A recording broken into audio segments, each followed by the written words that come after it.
have been surprised this week by the information about the Olsen family. Our brother Leonard Olsen unfortunately passed away, and we would like to ask the church to pray for them. The service is going to be done in California, where a majority of the family members are. But we would like to ask the church to keep them in your prayers. So may the Lord comfort their family. Not long ago, I had the chance to visit him and had Holy Communion done with him right there on his porch.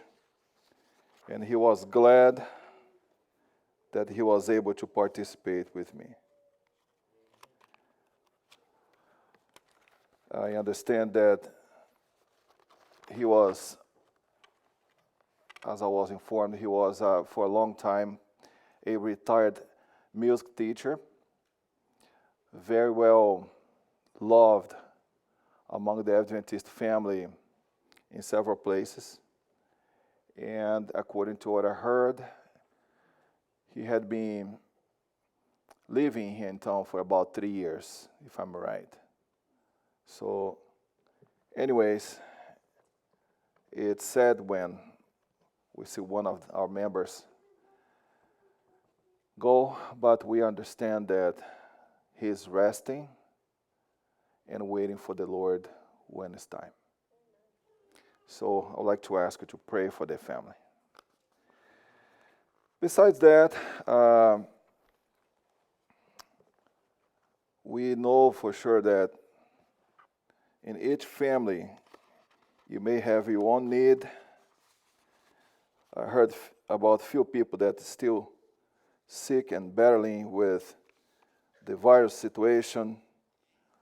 So I'd like to ask the church also to pray for them. You may don't have anybody here in our church, but maybe some neighbors of yours or somebody that you know in some different areas that may be battling with this. I'm glad that our church, we didn't have bigger problems regarding to that. God has been merciful with us. It's a reason to say thank you. The last three weeks, we have been talking about the three angels' message, and I'm going to be try to finish today. I think we can do it. And I just want to review with you. But before we open the word, I want to invite you to pray. Just bow your heads. Father in heaven, at this moment, we would like to ask you, Lord, your presence among us to be, you keep your presence among us. We know for sure that despite our difficulties, our trials, our problems in life, whatever is happening, we know for sure, Lord, that you have special plans for this congregation. We trust, Lord, that by your grace, we can achieve much more than we have done so far. And also, Lord, I want to ask you blessing over the nominee committee that we're going to have today at 3:30. We're going to be sitting and praying and choosing the new members for occupying different office positions. That's your church business, and we want to ask, Lord, to be guiding us on that. Father, also I want to ask a special blessing over this message, over your humble messenger. May your Holy Spirit speak to us. For these things, Jesus, we want to say in your holy name. Amen. Revelation 14. It is the chapter that every Wichita Falls member should know by memory. because this church is called Three Angels, Seventh-day Adventist Church. Where do you get this idea? This number 3. This is exactly from Revelation 14. And I would like to invite you to read, we're going to read through from verse 6 to verse 12. It says this way. Then I saw another angel flying in the midst of heaven, having the everlasting gospel to preach to those who dwell on the earth, to every nation, tribe, tongue, and people, and saying with a loud voice, fear God and give glory to him, for the hour of his judgment has come. And worship him who made heaven and earth and the sea and the springs of water. And another angel, the second one, followed and say, Babylon is falling, the great city, because she has made all nations drink of the wine of the wrath of her fornication. Verse 9. Then a third angel followed them, saying with a loud voice, if anyone worships the beast in his image and receives his mark on his forehead or on his hand, he himself shall also drink of the wine of the wrath of God, which is poured out full strength into the cup of his indignation. He shall be tormented with fire and brimstone in the presence of the holy angels, in the presence of the Lamb. And verse 11 says, and the smoke of their torment ascends forever and ever, and they have no rest, for day or night. Those are those who worship the beast and his image, and whoever receives the mark of his name. Verse 12 says, here is the patience of the saints. Here are those who keep the commandments of God and the faith of Jesus. You may ask yourself, what does it mean by here is the saints, or here?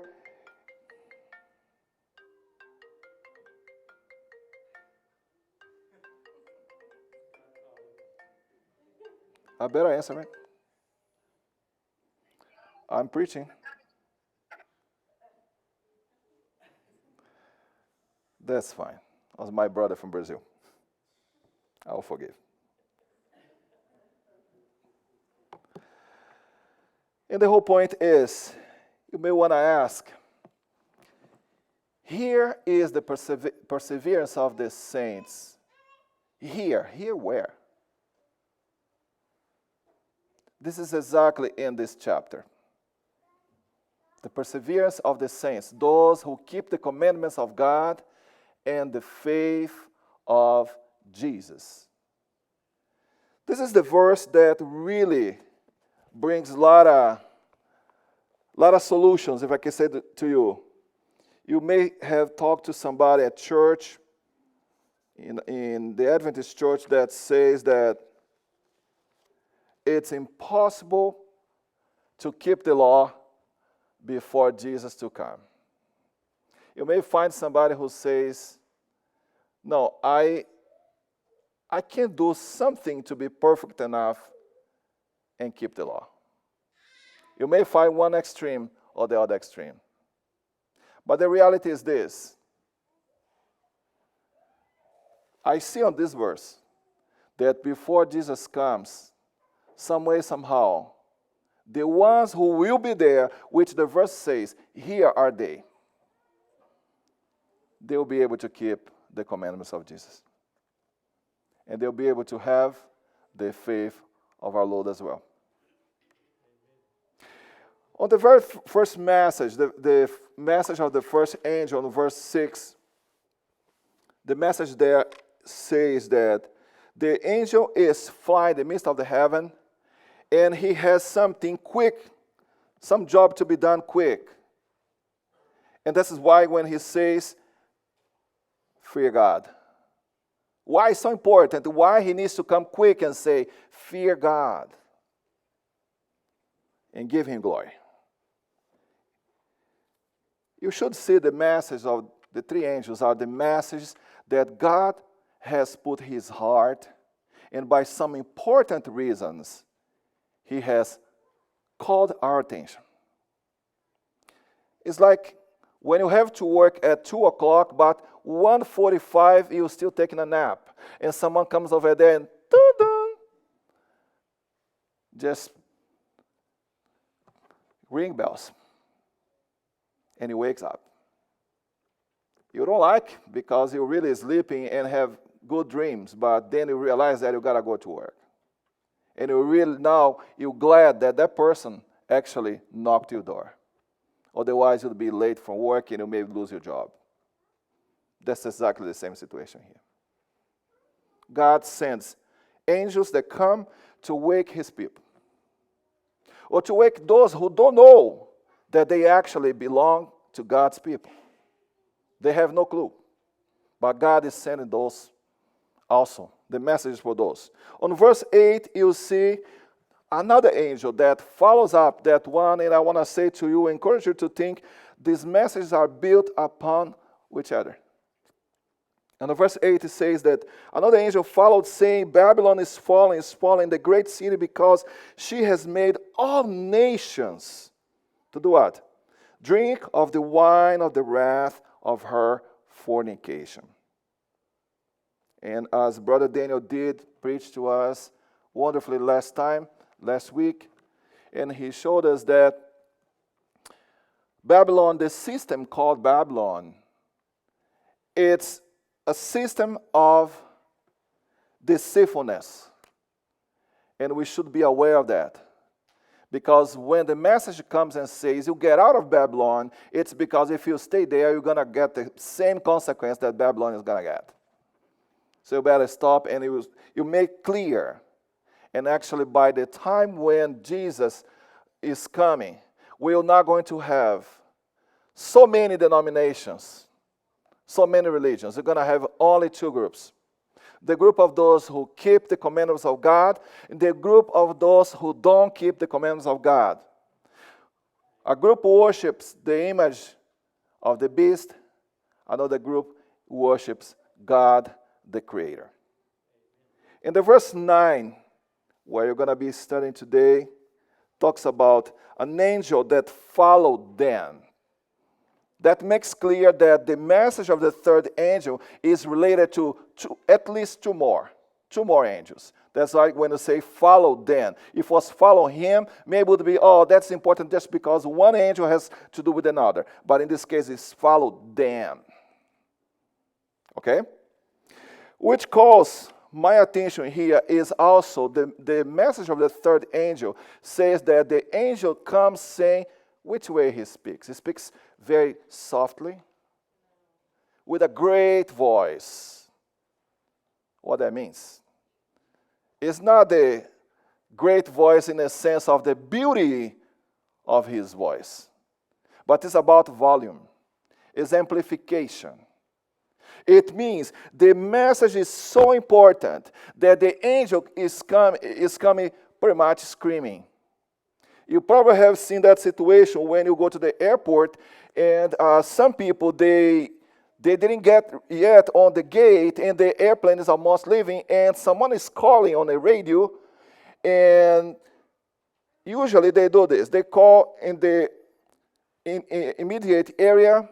If the person doesn't answer, they call in a larger area. And sometimes they need to call the whole entire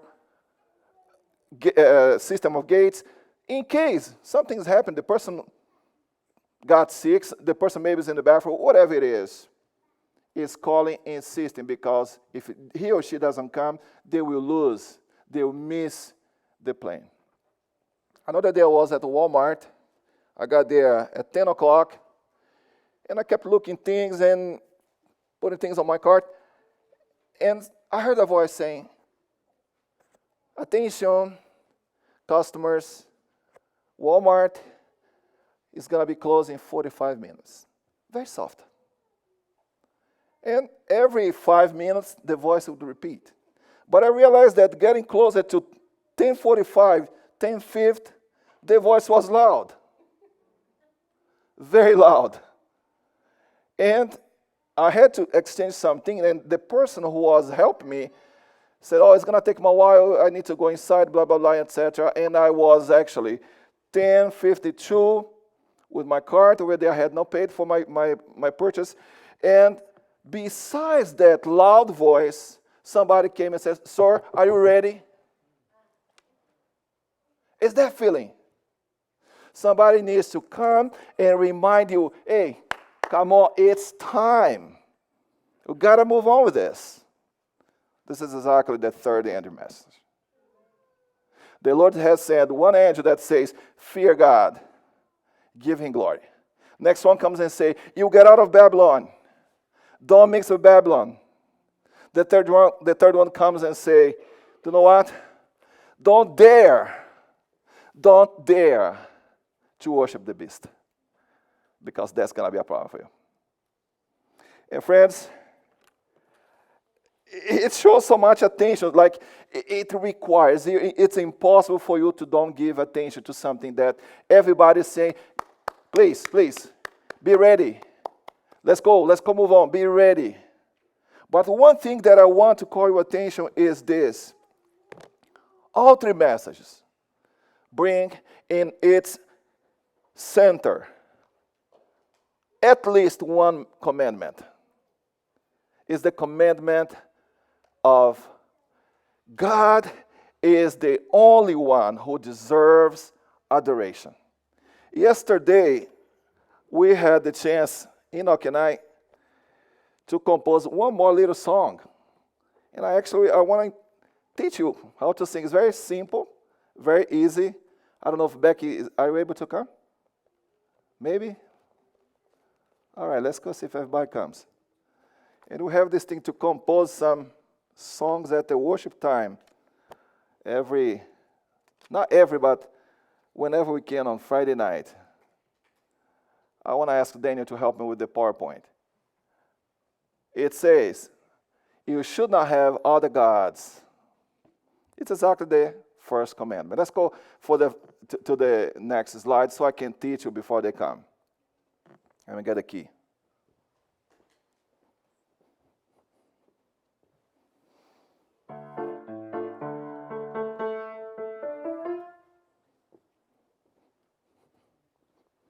Grab a mic for you. Right there. It goes like this. You should not have other gods before me. You should not have other gods before me. You should not have. It's easy, right? Let's go try again. You shall not have other gods before me. You shall not have other gods before me. You shall not have. Let's go keep going. But you shall praise the holy name Jehovah. But you shall praise. But you shall praise. But you shall praise the holy name Jehovah. But you shall praise, but you shall praise. Let's go try one more time. You guys learn already. See how easy? You shall not have other gods before me. You shall not have other gods before me. You shall not have. But you shall praise the holy name Jehovah. But you shall praise. But you shall praise. Again by you. But you shall praise the holy name Jehovah. But you shall praise. But you shall praise. All right, let's go try with the soundtrack now. I hope it works.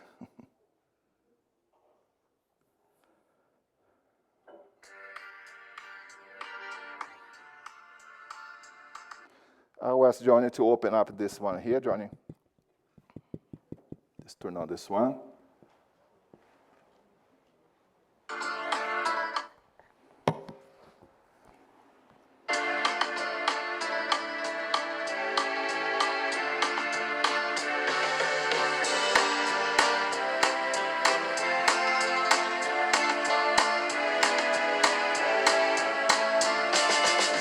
You shall not have other gods before me. You shall not have other gods before me. You shall not have. But you shall praise the holy name Jehovah. but you shall praise, but you shall praise, but you shall praise the holy name Jehovah, but you shall praise, but you shall praise.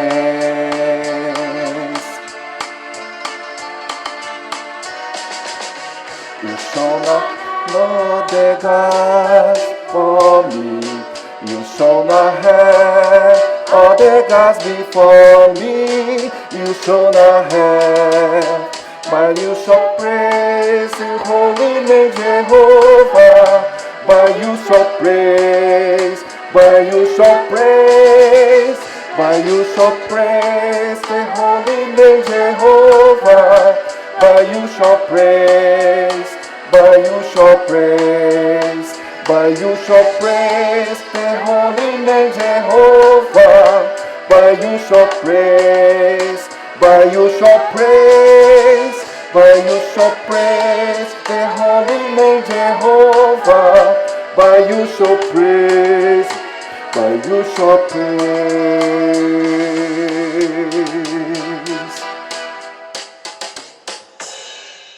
All right.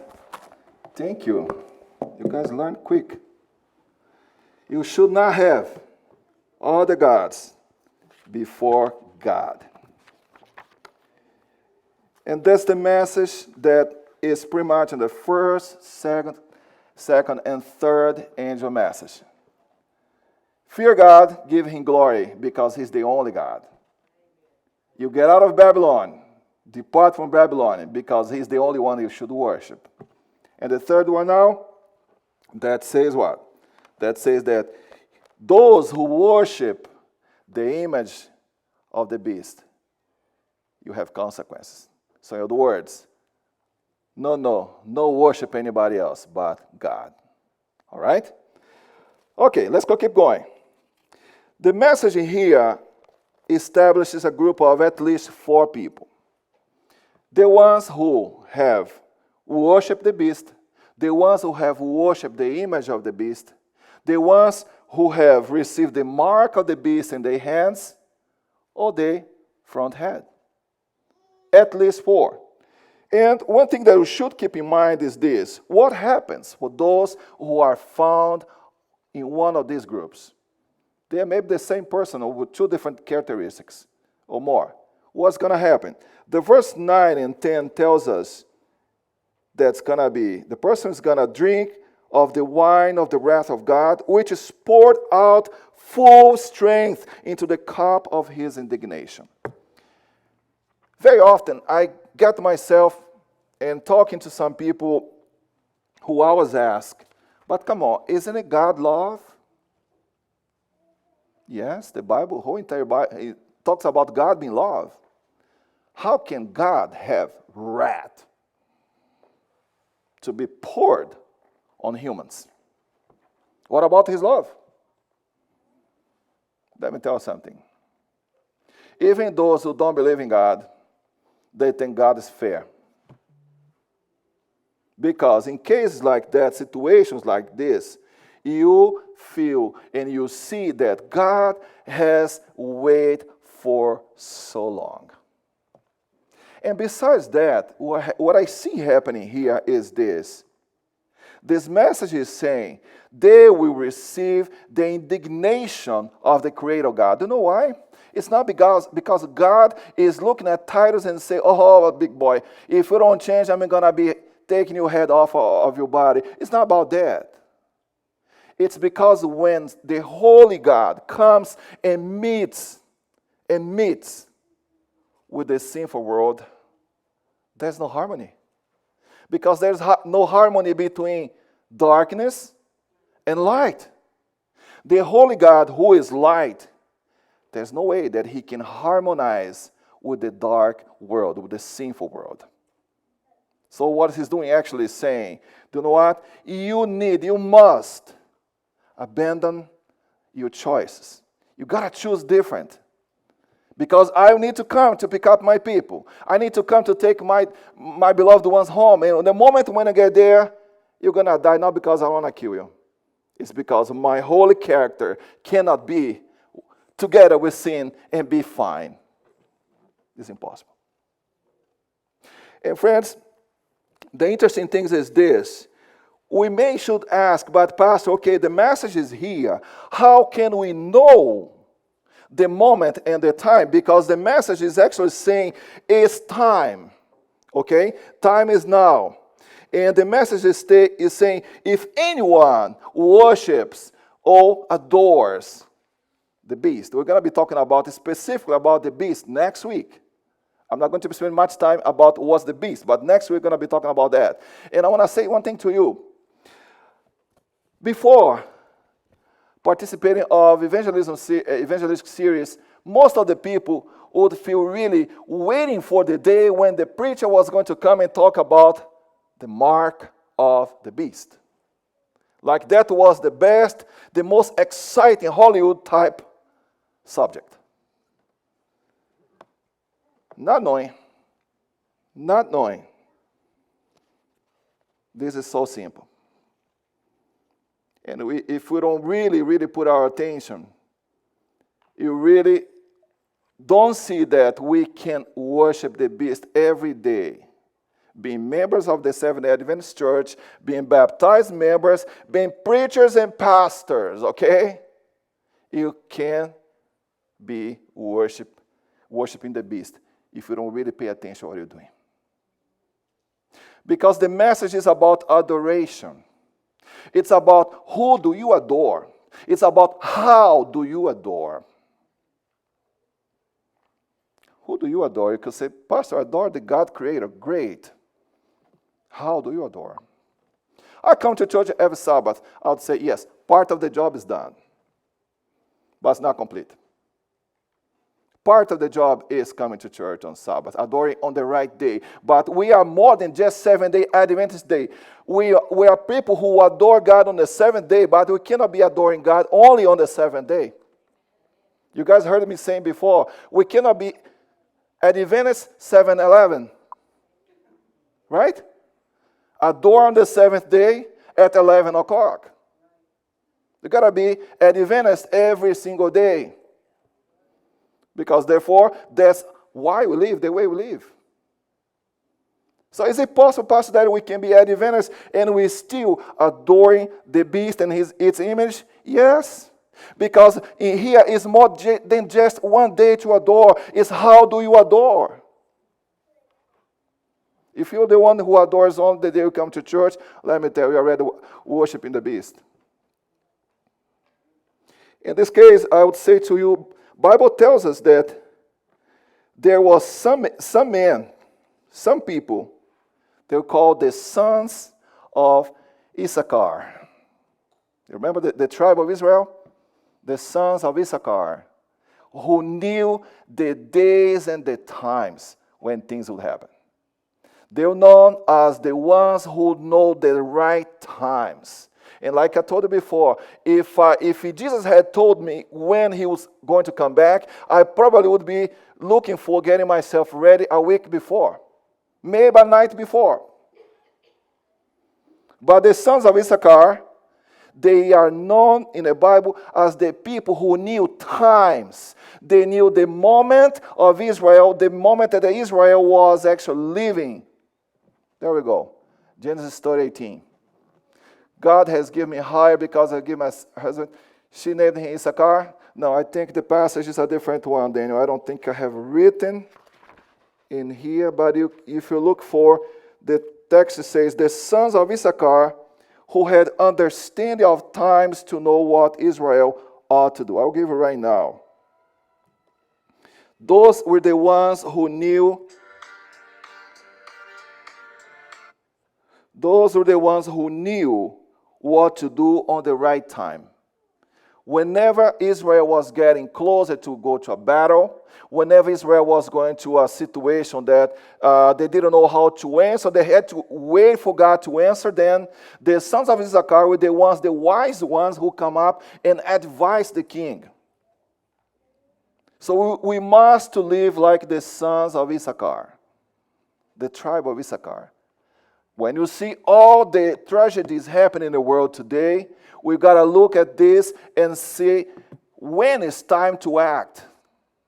Okay, when it's time to act. I remember that when the pandemic hit, I found some friends who came and said, "Are you sure we're not getting the 7 plagues already?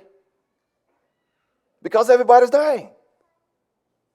Well, maybe there was time for us to revisit the Revelation.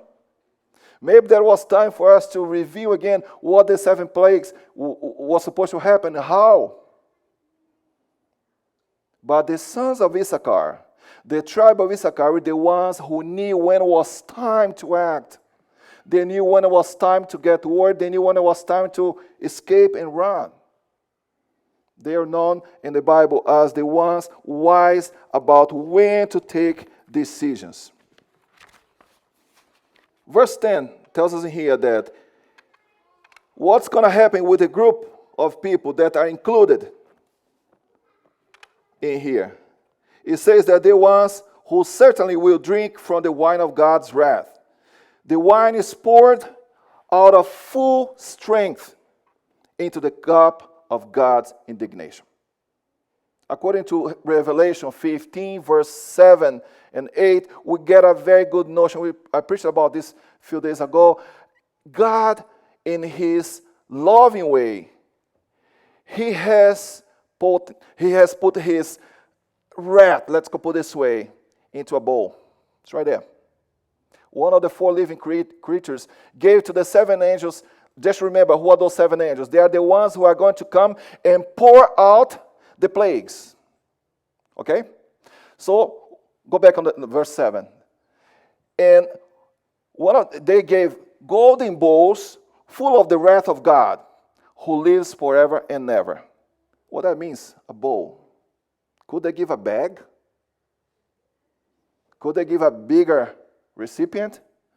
I guess they could, but they gave them a bowl, which means God's wrath has a limit.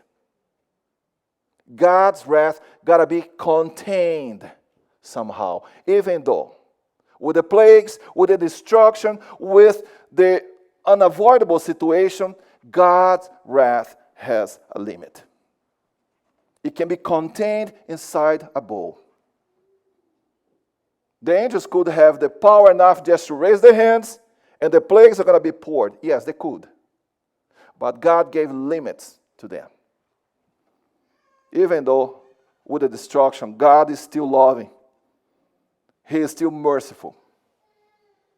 And friends, when you see the situation happens, it's because the time that Babylon, the ones that on the same chapter 14 of Revelation, verse 8, the ones who have drunk from the wine of Babylon's fornication, as the same ones are the same ones who are going to be drinking of God's wrath. We're actually talking about the same liquid. We're talking about the same ingredient. It's wrath, indignation. And that actually was an expression used when somebody would be upset with something. They'll say, I'm going to drink my indignation. This is exactly what John is writing. And at the moment, we see that the most important thing that God calls attention here, like I said before, is worship. Worship whom, how, when, but it is worship. Who do you worship? How do you worship? For what reason do you worship? What makes you worship? But at the end of the day, worship is the only thing that matters. And we should be aware of that.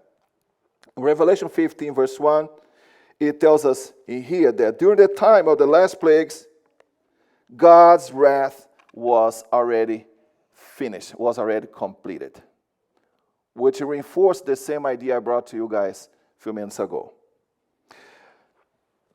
According to what we see in Patriarchs and Prophets, page 99, tells us this way. I'll read the text. It's just a couple lines. It says this way. Satan himself, who was compelled to remain in the midst of the warring elements, he feared for his own existence. Patriarchs and Prophets, page 99. During the time of the flood, when Satan sees water coming from the bottom, from the top, from all sides, and God keeping that little bit of existence, humanity, and the animals right there, his creatures on that boat, compared to the whole immensity of water, as big as the ark could be, it was just compared as a small boat. Satan sees that and he fears for his own existence. And I want to tell this. The destruction that's been talking about in here, Revelation, is going to be worse. It's going to be worse than the flood. It's going to be worse. So in other words, I don't want you to decide to get yourself right with God by fear. I don't play fear. But I play urgency. Is necessary. Because it's going to be terrible. The terrible day. And friends, beyond that, we need to understand that God, when he performed his justice, his judgment on man, like I said, he is love. And the verse 11, chapter 14, tells us that this is going to be happening. The torment ascends forever and ever. Somebody come up and say, Pastor, we don't believe in hell. How can I explain that? Forever and ever. The word in here doesn't mean infinitely forever, okay? What it means is, it's going to take time, enough time for God to have his goals accomplished. It's not going to be a little bit here, tomorrow another little bit, next week another little bit. No, that's not what the text actually says to us in Greek is this. It's going to be once. Okay? And it's going to be burned until it's time to be done. That's the point. And besides all of that, friends, the question comes, who all those sentences are for? Who's going to receive all of that? Why are you talking about this today, Pastor? We're supposed to leave church happy. We're not supposed to leave church negatively. Well, if you're not worshiping the beast, if you're not worshiping the name of the beast, if you're not being marked by the beast, you don't need to worry about it. But the question, and I insist with you, is this. How are you worshiping? You may say, Pastor, I worship on Sabbath. Saturday, the seventh day of the week. So this message doesn't apply to me. Well, don't think like that. Because you may need to learn this message to preach to others. You may need to learn and live this message so others can hear from you. What about that colleague, that co-worker of yours that you really admire, that you really love that person? Have you told them about the message of the Lord? And I want to advise you, don't start telling them about Revelation 14. They're going to be afraid. You better tell them about God's love first. And like I said before, for some people, we cannot preach the second coming.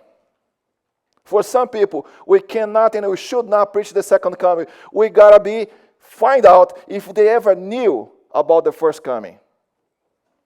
For some people, they never heard that Jesus ever has come, and whatever they have done. It may say, but Pastor, in here, in the Bible Belt, it's impossible somebody don't know about Jesus coming. I say, well, knowing about Jesus coming is one thing. Living like Jesus came is another thing. It's very likely that everybody here heard about Jesus. They have heard about church. They have heard about Christianity. But are they living like that? That's the whole point. And now you need to ask, the first person you need to ask, if they are living like that, is your mirror. Go to your mirror and ask your mirror, are you living like Jesus ever came? Ask your mirror. Like somebody once made a big hit. If you want to make a change, what do? You start with the man in the mirror. Right? If you want to make a change, you start asking the man in the mirror.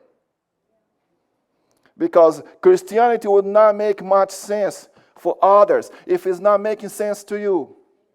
If you're not living like you're a Christian, you may act like a Christian because it's so easy for me to look at Kelly and say, no, she is a Christian. Look the way she dresses. Look the way she's going to church every Sabbath with her Bible. Look what she's doing. And that all the appearance, all the outside, all the exterior is easy to see. But you know what's the moment when Christianity is actually proven? Do you know what is the moment when Christianity is actually put on to be analyzed if it's true or not? Is when there is nobody else but only you. That's the time when Christianity is actually proven. That's what I said. Look at the mirror. You're going to find out if the message about the third angel message, the first angel message, the second angel message will make sense. Fear God. You say, Pastor, I fear God. I obey God. Why do you obey God? That's the biggest question. Why do I do what I do? Why do I keep the Sabbath? Why don't I eat some type of meat? Why don't I act this or that way? Why don't I drink this? Why don't I gamble? Why? And I keep sometimes thinking this way. Growing up as a very fertile mind kid, one day I thought, what would happen if I could be in the world invisible?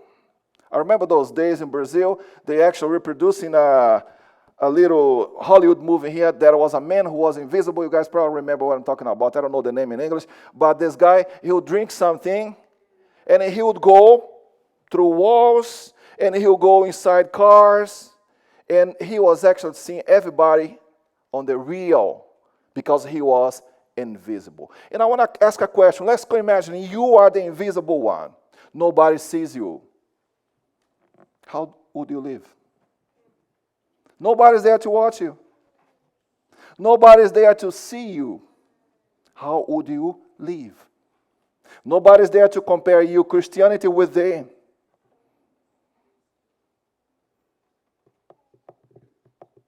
This is exactly what happened. It's the moment when you see what kind of religion do I have. It's the moment when you realize that what you do is maybe just a format, a beautiful format that somebody told you. It's maybe what your husband expects of you, or your wife expects of you, or maybe what your pastor expects of you. Maybe your kids. You got to be a good example to your kids. But the point will come, friends, it's why do I need to keep Sabbath? Why do I need to obey? Why do I need to keep the commandments of God? Why I should do this and that and that and that? I'm not going to receive a Nobel Prize, but I'm going to receive a reward that's more than a Nobel Prize. If everything I do is for the right reason, and the right reason is not the reason that you see, it's the reason that God sees. And I want to invite you. I'm done. Incredibly, but I'm done. Today, we have meetings the whole afternoon, so I plan to have a short message. I just want to keep asking this question to you, and you go home with this question. The message in here is maybe not for you. You read and say, Pastor, I live this message already. But I want to insist. Ask the man or the woman in the mirror, do I really live like I believe on this message? Am I living like I want to tell people about this message? May God bless you. I want to invite you to stand so we can pray.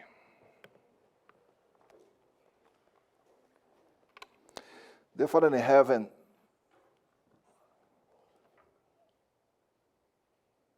we want to be more than just robots. We want to live our lives more than just automatic wheels that run together. We want to live our lives, Lord, having our conscience focused on you. We want to live our lives, Lord, knowing that what speaks more loud, much louder, it's what we do when nobody watches us. Father, forgive us. Forgive me if I'm not living like that. I don't want to finish this day. We don't want to finish this day without putting ourselves back in track with you. Father, thank you for everything you have given to us. Thank you for everything you have done in our lives. Please bless every family here when they leave. Bless every kid, every mom, every dad, grandpa, grandma. Giving them, Lord, one more chance to rethink how we are living these last days. Forgive our sins, Lord, and prepare us to meet you in heaven. For these things we want to say, Jesus, in your holy name. Amen. May the Lord bless you.